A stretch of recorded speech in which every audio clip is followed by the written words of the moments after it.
Hey everyone. All right, virtuous marketers. Thank you so much for the emails and the DMs and stuff like that. I'm really happy people are getting interactive. Don't be afraid to post in this group. I'm not a big fan of people posting promotional stuff and spammy stuff, so I will definitely crack down on that. But definitely, if you've got some insight and stuff that you want to share with the group, some marketing methods, some business methods, motivational stuff, I love. That's kind of the video that I'm making right now. Is this one? This one's going to be motivational. So by all means, guys, don't be afraid to post in the group. So with that being said, let's jump right in. Today, I want to talk about how you can survive a side hustle, because it can get exhausting, right? Working a full-time job. A lot of full-time moms, full-time dads doing a side business. They're unhappy with their business, or some people are just trying to earn extra income.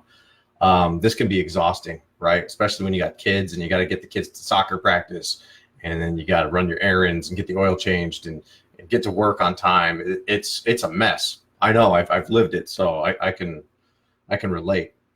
So how do you survive that? How do you make it work? And so I'm a visual person. So when I do things or make plans, I seriously have to like see them. I gotta lay them down. So I write down a lot. I jot. I got the whiteboard in the office here. I map things out all the time, right? Because seeing the road is a lot easier to travel, right? When you could visualize it. So naturally, what book did I just recently read?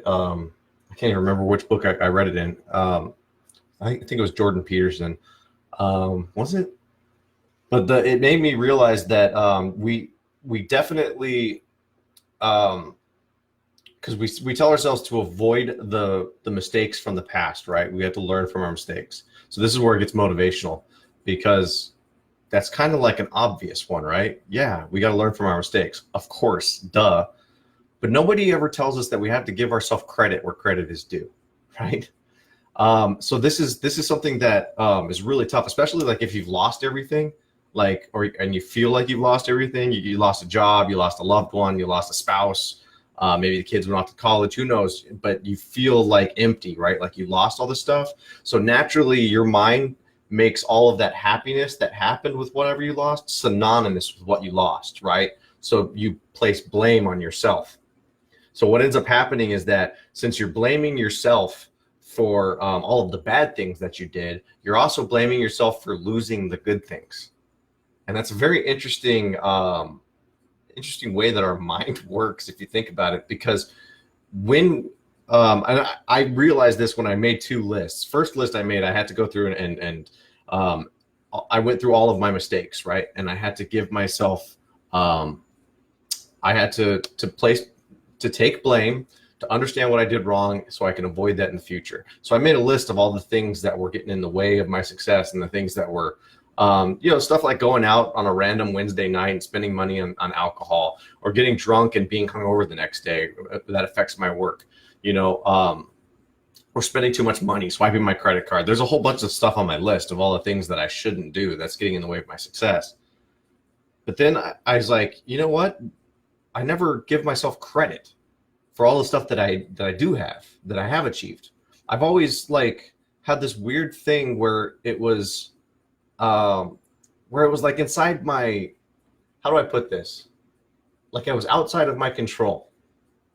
Yeah, there we go. Like it was, because there was a lot of stuff that and I'm not saying it's wrong, but we instinctively as humans, we're like, oh, they're blessings. So naturally when this good stuff happens to us, we feel like we had no part in that.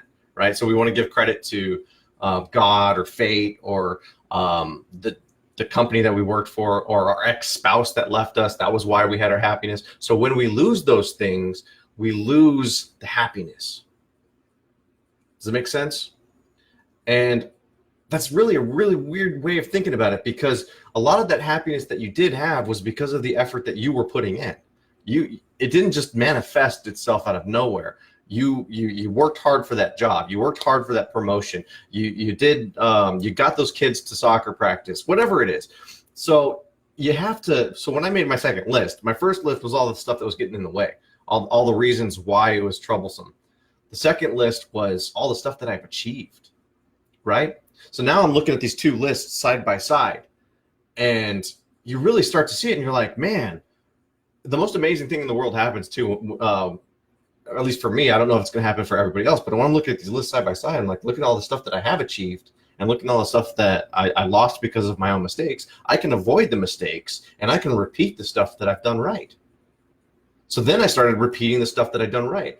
And then I noticed like the weirdest thing was like I stopped playing my musical instruments. I play guitar and keyboard. I quit playing because when my happiness left with whatever it was that I lost, it didn't feel right every time I played my instrument. So anytime I did the stuff that made me happy, I didn't feel happy. Well, once I looked at these lists and I was like, okay, so I did accomplish all this stuff. I can avoid those mistakes. And when you see them side by side,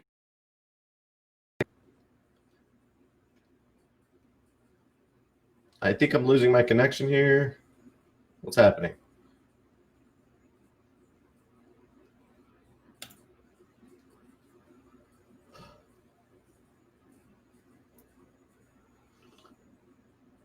Hmm.